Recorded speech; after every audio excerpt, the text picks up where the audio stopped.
حضور نبی کریم صلی اللہ علیہ وسلم پہلے اس روایت کو ابن سعد نے الطبقات میں امام زہری سے روایت کرتے ہیں کہ نبی پاک صلی اللہ علیہ وسلم کے زمانے میں ایک یہودی نے تورات میں موجود آپ صلی اللہ علیہ وسلم کی صفات جمیلہ کو پڑھ رکھا تھا کہ حضور میں یہ صفت ہوں گی، یہ اخلاق ہوں گے، یہ کردار ہوں گا، یہ شان ہوں گی، یہ عظمت ہوں گی، یہ رتبے ہوں گے، آپ کا انداز طرز زندگی ایسا ہوگا، ساری چیزوں کو پڑھ رکھا تھا۔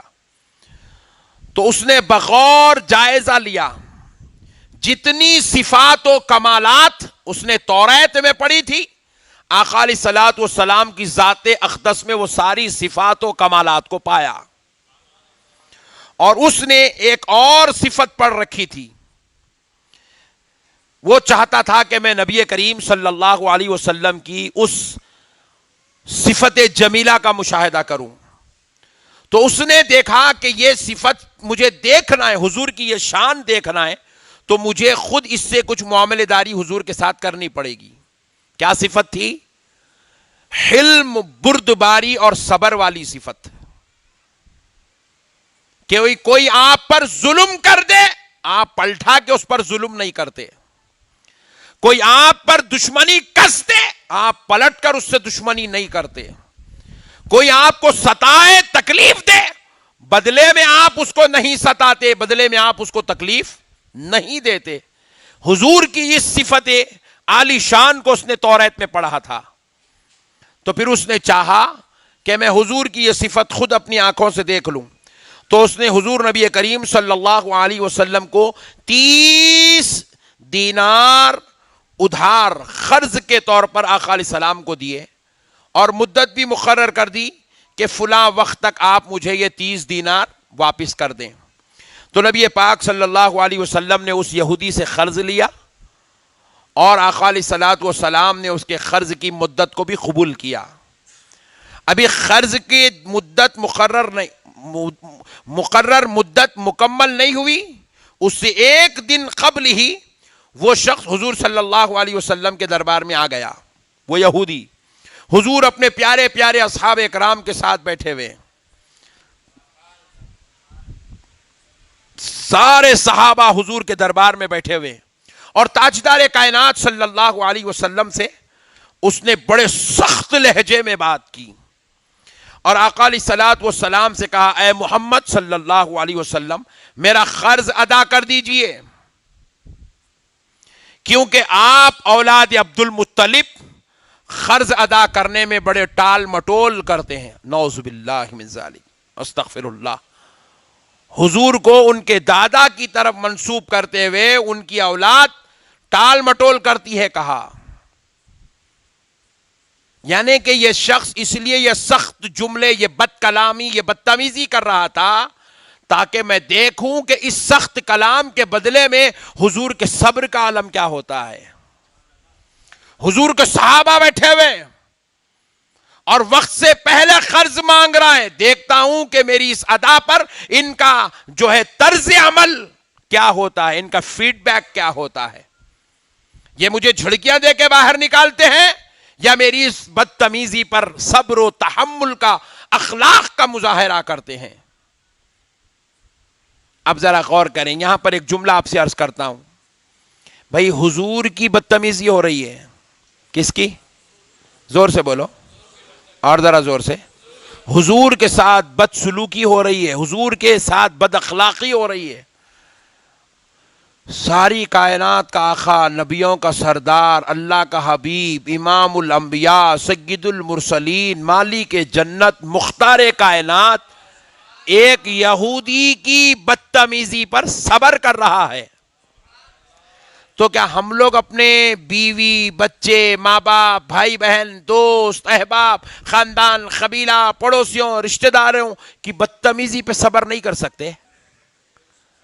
ذرا بولو نا جی۔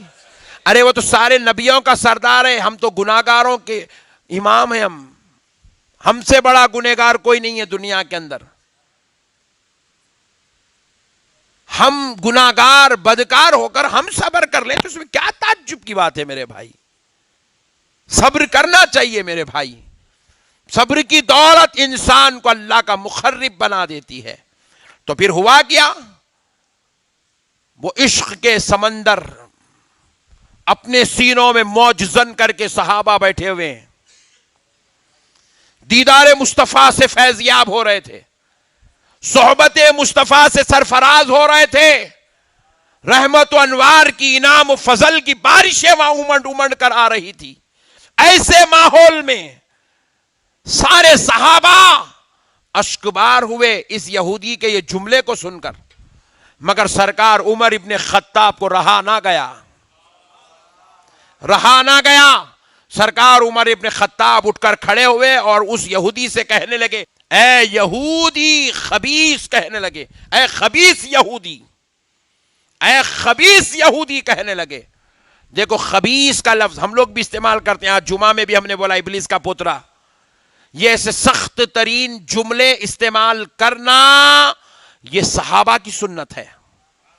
گستاخان رسول کے لیے، رسول کے بے ادبوں کے لیے، رسول کے جو ہے گستاخوں کے لیے ایسے سخت جملے استعمال کرنا، اس کو حقیر کر کے بیان کرنا، یہ صحابہ کی سنت ہے. کس کی؟ زور سے بولے. یا یہودی الخبیث، کہا اے خبیث یہودی، اے خبیث یہودی. انا واللہ لولا مکانہ لضربۃ الذی فیہ عیناک. آپ فرمانے لگے اے خبیث یہودی، اگر حضور صلی اللہ علیہ وسلم کی موجودگی کی وجہ سے اگر یہ مجلس کا ادب ہمارے اوپر لازم نہ ہوتا تو قسم رب ذوالجلال کی میں ابھی تیرا سر تن سے جدا کر دیتا. دربار رسول کی دربار رسول کا ادب، مجلس مصطفیٰ کا احترام اگر ہم پر لازم نہ ہوتا تو میں ابھی تیرا سر تن سے جدا کر دیتا. کیونکہ ہم سب کچھ تو برداشت کر سکتے ہیں، مگر مصطفیٰ جان رحمت کی بے ادبی کو برداشت، یہ عاشق کا عمل تھا، سید العشاق کا عمل تھا، ساری کائنات کے عاشقان رسول کے سردار حضرت عمر ابن خطاب کا عمل تھا. مگر اب پیارے مصطفیٰ کا عمل دیکھیے. حضرت نبی پاک علیہ الصلوۃ والسلام حضرت عمر کی تائید کرنے کے بجائے حضرت عمر سے کہہ رہے ہیں، عمر مجھے آپ سے ایسی امید نہیں تھی کہ آپ اتنا سخت کلام کرو گے. اللہ اکبر. عمر آپ اس کو روکنے کے بجائے مجھے تلقین کرتے کہ میں اس کا قرض وقت پر ادا کر دوں. اللہ اکبر. حضور کہہ رہے عمر آپ مجھے تلقین کرتے. اللہ اللہ.